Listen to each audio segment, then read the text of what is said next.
Hello everyone, I'm Xiaofeng Liu, a PhD student from Georgia Water Resources Institute at Georgia Tech.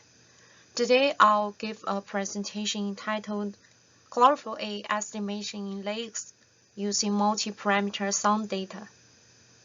This research was conducted with my advisor, Dr. Aris Georgakakos, and Dr. Brigette Haram from Gwinnett County Department of Water Resources.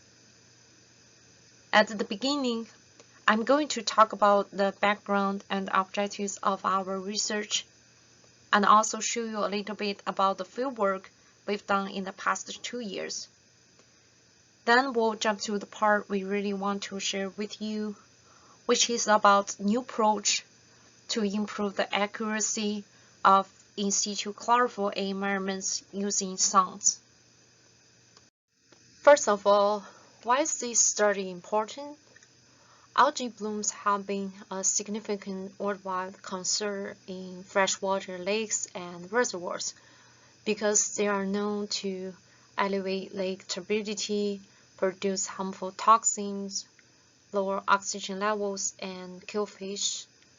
Chlorophyll A is a major photosynthetic pigment in algae, commonly used as an algae biomass indicator to assess the lake trophic standards and algal bloom extent.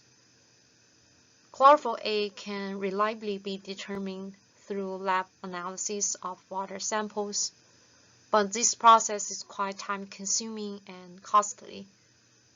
Since 1966, in situ chlorophyll A fluorometers have been widely used to provide rapid chlorophyll A assessment over large lake areas. However, accurate conversion of chlorophyll A fluorescence measurements to equivalent concentrations is not straightforward because of various environmental and biological factors, including non-photochemical quenching. Non-photochemical quenching is a self-defense mechanism of chlorophyll A pigments under high lake intestine surface waters, and leads to a noticeable fluorescence depression. In our study, we have three main objectives. Firstly, evaluate how the sound chlorophyll data correlate with the lab-extracted concentrations. Secondly, improve chlorophyll A estimation accuracy by using both sound chlorophyll A and other water quality data measured by sound. Lastly, develop a procedure to correct non-photochemical quenching effects in the surface waters. The database we used for this study was the result of comprehensive in situ monitoring and sampling activities in Lake Lanier during the last 2 years. We sample monthly at 4 pilot coves near Beaufort Dam, but also at additional sites across the northern part of the lake to account for different levels of chlorophyll A. At each site, we used a WSI XO sound to measure temperature, conductivity, dissolved oxygen, turbidity, pH, nitrate, F-dom, chlorophyll A, and blue-green algae, every half meters from surface to bottom. And we also collected samples at some of the same locations at depth. To make sure the water samples collected for lab analysis are as consistent as possible to the sound measurements, we tied the pump to the sound with the filter screen and sensors at the same level. Then we delivered the water samples to the Gwinnett County Water Quality Laboratory for the analysis of chlorophyll A as well as other water quality parameters. As I mentioned, accurate conversion of sound chlorophyll A measurements to concentrations is not straightforward. On this slide, we compare the sound chlorophyll A measurements in relative fluorescence units to lab-extracted concentrations in micrograms per liter. Blue circles represent chlorophyll data for samples taken from depths greater than 3 meters, and the red circles represent data from depth less than 3 meters. This scatter plot shows that surface sound measurements tend to underestimate chlorophyll A concentrations, and the typical linear relationships used to estimate chlorophyll A from sound data is bound to suffer significant errors. This error would range between almost -7 to 7 microgram per liter. Slightly better relationships were found when we separate the data by years, while there's still quite a large data scatter above the regression line. Additionally, both the slope and intercept changing in each year, which means that this relationship exhibits significant interannual variability. So to correct for these biases, we first developed a multivariate nonlinear model.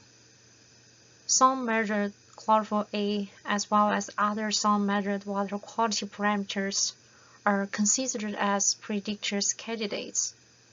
Then we used the Algae formation criterion to identify the most parsimonious and best performing model supported by the data.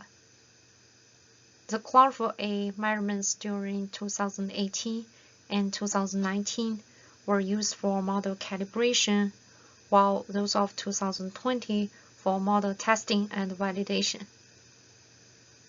The comparison between lab-extracted chlorophyll A and the model-estimated chlorophyll A indicates that the multivariate nonlinear model can accurately estimate chlorophyll A concentration based on some measurements.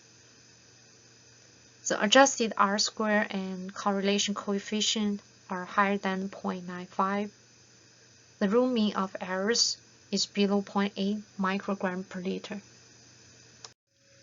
Due to the fact that all samples were taken during the daytime on each monitoring day, some chlorophyll A fluorescence data in the surface waters are subjected to non-photochemical quenching effects.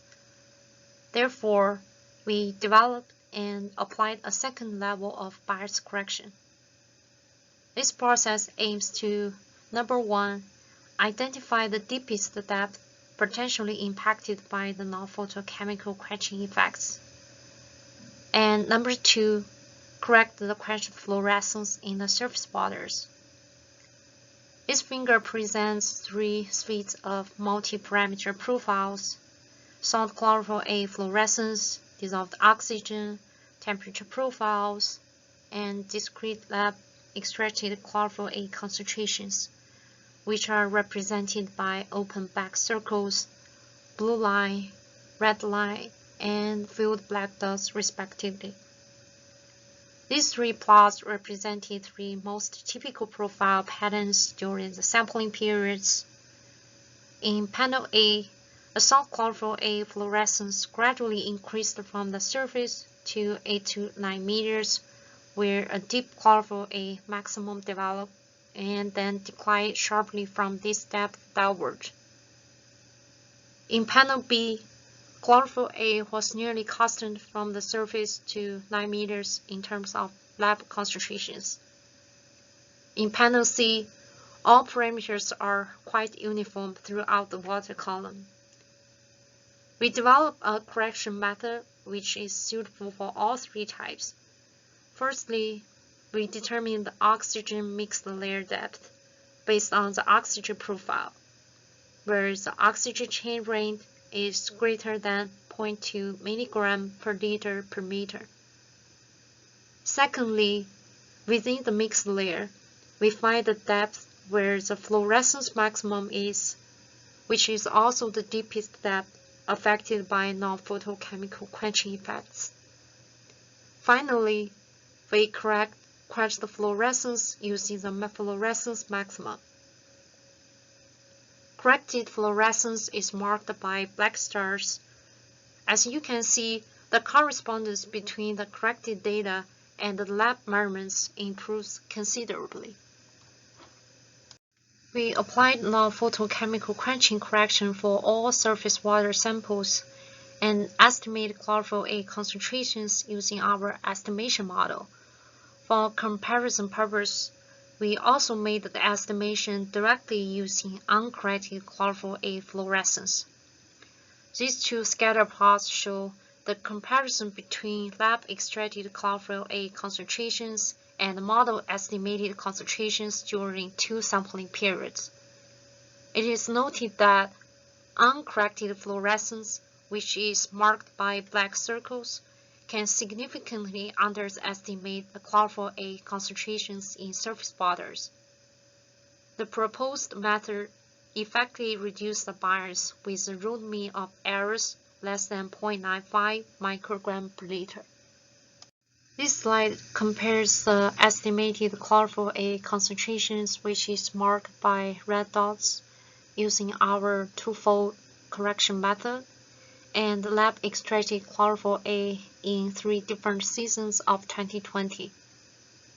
The results show the estimated concentrations match the lab-extracted concentrations very well. Relatively large deviations occurred in August 2020, which could be attributed to either lab analysis errors or extra algae included or excluded by the water samples from active algae movements.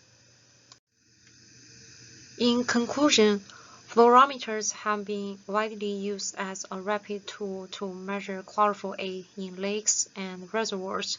However, accurate conversion from fluorescence to chlorophyll A concentrations is challenging. Our study shows that direct correlation of Sonde chlorophyll A fluorescence with lab-extracted concentrations is unreliable.